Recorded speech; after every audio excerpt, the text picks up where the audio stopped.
България изпраща сигнали в космоса от 1977 година. От една планина на 30 км от София. 70 антени, първата от които тежи цели 60 тона.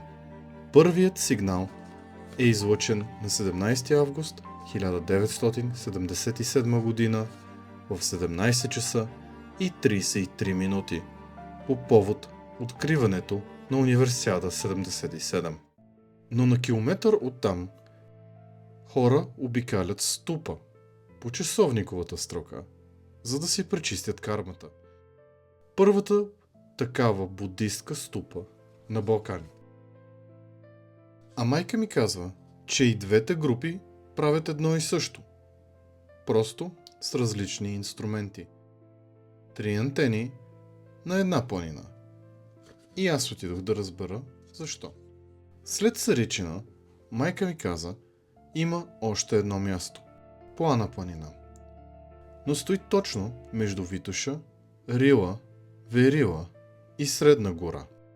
Като в центъра на кръг. Аз показах на Никита Царичина, а сега искам да му покажа още едно място, на което като пристигаш, пак можеш да си научиш да си контактуваш с извънземните. Моят път на човека, който се занимава с уфология, човека, който е контактьор и обича тези контакти и ги поддържа, контакти с различни извънземните, с плеядите, с планета Вега от Лира съзвездие или с орионците. Така че, когато сме на специални места, в тези специални места ви можете да си развиете дарбите си. Гората е смесена. Бор и дъб. Пътят е тънък, еднопосочен, но красив. Олга каза, че дърветата правят портал. Когато пътувате през такъв тунел, не забравяйте да поздравете духовете на гората. Те се надничат, питат кои са дошли, кои са тези, които пътуват през нашето място. Защото ние сме гости при тях. Те живеят тук, а ние идваме на гости. През 1957 година, един месец след изстрелването на Спутник 1, България изгражда станция за оптично проследяване точно тук, на плана. През 1973 година съветски специалисти започва строителството на наземна станция Шипка, част от системата Интерспутник. Първият телепорт в България. Защо тук?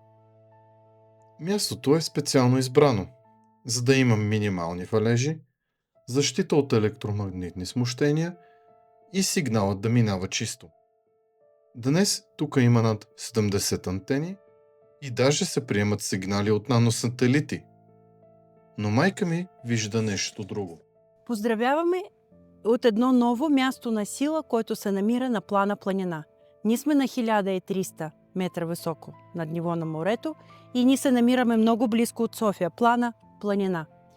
Този център, който виждате зад мене, възможно е забранено за снимките, възможно тайна, която той съдържа и секретната информация, която се случва там, е много важна.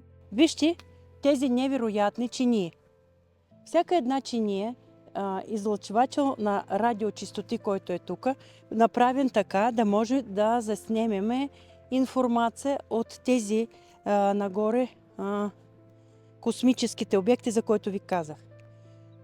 Излъчватели са настроени така, че те повече приемат информация. Но когато ви намирате изтука, до чиниите, тук се образуват, както и на Царичино, едни капсули.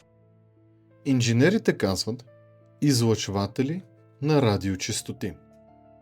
Олга казва излъчватели на радиочестоти. Същите думи, но с доста различен смисъл. Това са излъчватели, който всеки един чувствителен човек или човек, който се занимава със собствено развитие, може да усети. Тънка звукова честота, която прониква повече, отколкото светлина. На днешен ден тези радиоантени настроени повече за приемане, отколкото за предаване на информация. Полето избрано не е случайно за контактите и за строителство. Запомнете тази дума. Не е случайно. Инженерите я казват за електромагнитния спектър. Олга я казва за енергията. Различни езици – същото наблюдение. 38 години след телепорта, на същата планина няколко стотин будисти изграждат първата ступа на Балканите. И Олга я описва като нещо, което не очаквах. Ето и още едно място, което можем да видим на плана планина. Това е ступа. То ни посрещна и естествено ни каза здравейте. О, да! Ох, да. Красавец! Какво можете да посетите на плана планина, като идвате тук? Това е 5 направления. Едното – невероятна ступа, за която сега ще ви разкажем. Второто – сателитните антени, които са събрани в една точка и излъчаватели. Третото – специален параклис, в който ви можете да почистите магии и да си прочистите себе си.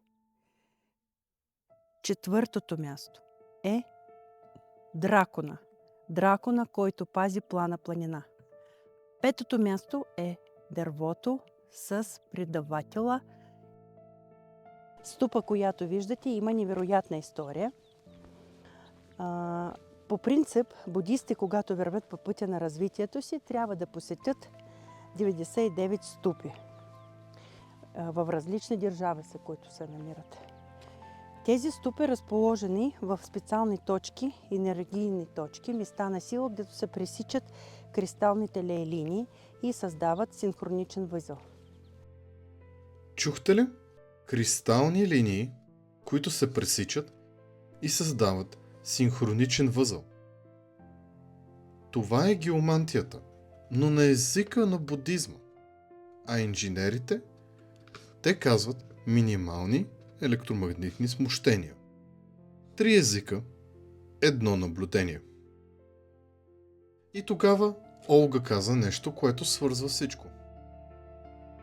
Така е нашата ступа, която виждате в момента, е един много силен адаптер към кристалната пещера и към кристала, който се намира долу, под земята, а ние намираме се точно на негови край. Значи, разделете ступа на 4 части, погледнете я внимателно като архитектура на това невероятно, на този невероятен усилвател и представете под земя е кристала, който свързва горната антена с долната антена, която се намира на крайчето на кристала.